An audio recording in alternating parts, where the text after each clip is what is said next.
Hello everyone, I am back with 9 scary things that happened on the day of my hair transplant. Hair transplant was something major I was getting done. It was something that I was paying a lot of money to get it done. And I did everything in my power to get ready for it.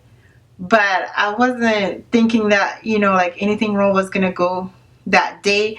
My appointment was like 3 months ahead of time, and I believe that I did everything for that day to go smooth, but to my surprise something still happened.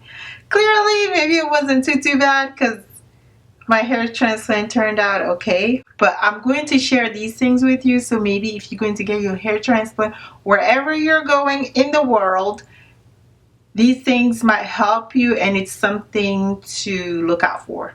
Before my hair transplant, I had to schedule time to go and get it done. So I scheduled myself at work where I can work back to back and then have like a long period of time before having to go back to work. By the last day of my work, I was just so tired, and I still had to go home and wash my hair, make sure it's dry, and then get my hair transplant done the next day. Once I went home, I washed my hair, I applied conditioner. I was so tired, and then I fell asleep. And then like maybe 4 in the morning, 5 in the morning, like I woke up like I was waking up for a nightmare, and I was like, oh my gosh, my hair is still wet. I had to jump back in the shower, rinse it off, blow dry, and do all that. The second thing is, because of the incidents with my hair, I was running late for my airplane. So by the time I had to rush to the airport, by the time I had to get inside the airplane, the flight attendant was literally almost closing the door. And I was like, wait, don't close the door, I have to go. And then she did let me in. But imagine, I get there and the flight was gone. I don't know what would have happened, and I don't want to imagine.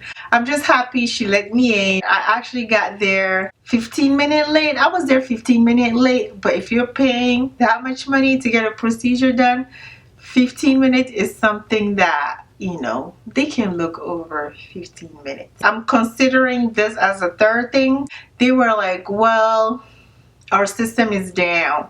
I was already anxious to begin with, but when she said the system is down, they had to wait for the system to come back so they can check me in.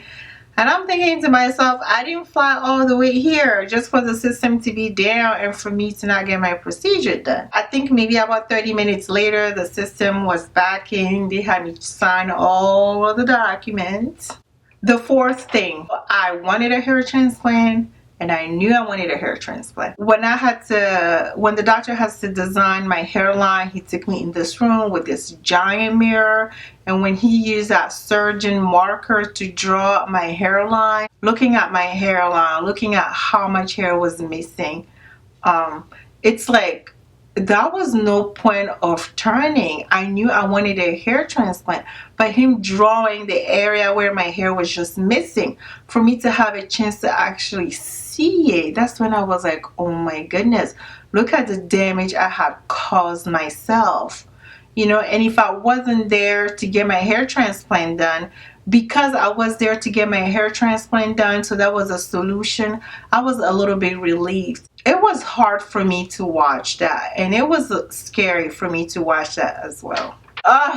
This one almost had my heart fell into my stomach. That's when they started injecting the anesthesia to numb the back and the front for the procedure to start.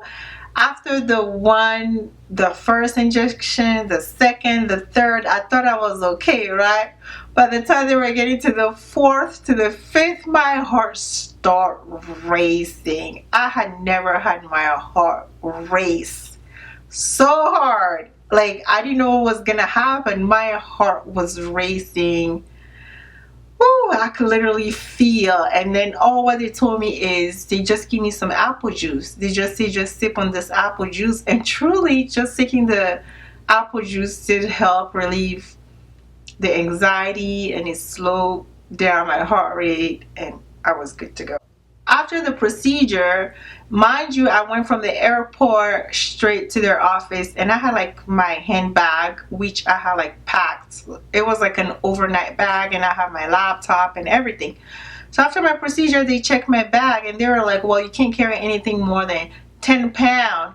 And one of the ladies at the office, she picked up my bag and she said, I think this is more than 10 pounds, and you're not supposed to carry anything more than 10 pounds. Well, what am I supposed to do? I had to carry anyway.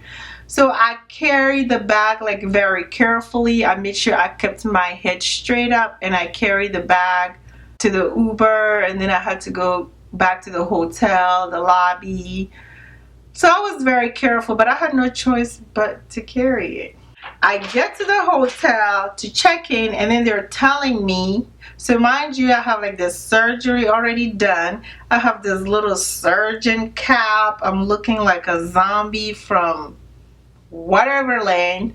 And I get to the hotel, and they're telling me that my card is not working. And I was like, what am I supposed to do? My card is not working. And I told them, well, I can call my husband and he can give you another card over the phone and they can pay it. They're like, no, you have to pay with a card that you booked the room with. Well, if it's not working, then what am I supposed to do? Am I not gonna get checked in? So after all of that, you know, they finally came up with this thing talking about the address doesn't match. And truly, I had moved around that time, so it was a whole thing with another system, a whole bunch of drama. Instead of just taking the cash, I had to go back. They gave me like a link in my email. So thankfully I had my laptop. I had to go back in the system, and I had to use my debit card, enter like the addresses and all kind of stuff in order for it to work. And it finally did work. After my hair transplant, I did have like this traveler pillow that they gave me because I need to sleep with my heads up for like, I think maybe a week or so. I don't quite remember. So I was so tired. Mind you, I barely had any sleep the day before, and before that I was working like for 5 days straight for 12 hours. So I was so tired. Although I have like the traveler pillow under my neck where I'm supposed to sleep back, I don't know, I slept like so heavy that when I woke up the next morning, I was laying on my side, and I was like, oh my goodness, did I just mess up all of this? And there was like a little bit of blood stain on my pillow, and I was so scared. I'm like, I just had the surgery done. Did I just mess it up? Before I could fly back home, I went back to their office. I told them what happened, and then they assessed it and they thought it was fine. And I was like, well, I guess I'll know when the hair start growing back. And then once the hair start growing back, truly everything grew back. I remember the area. I didn't see like anything like a patch missing or anything. So everything went well. There were like at least a scab, because after a few hours the transplant scabbed. I didn't go straight to bed, but it probably scabbed by the time I fell asleep. It was able to protect my hairline. And the last thing is, they told me to make sure I don't bump my head, because by bumping my head I will actually dislodge the grafts in the area. Knowing that I have to take an airplane back home, and you guys know in the airplane you gotta, like, there's these where you have to put your luggage, and those things are not very high, you know. Most of them, when I'm walking, those things are like on my side like this. So I had like the constant fear of bumping my head. I didn't want to bump my head.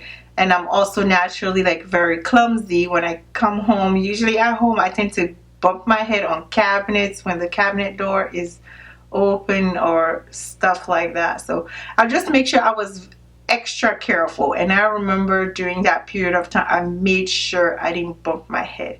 I finally bumped my head, but I think that when I ended up bumping my head, it was at least like maybe 2 months after. I was like, well, maybe I passed the safe zone. I probably passed the safe zone by then. But then again, my hairline came out. I didn't see any patches. I didn't see any area that looked like any hair was dislodged. These are the scary things that happens for me on the day of my hair transplant.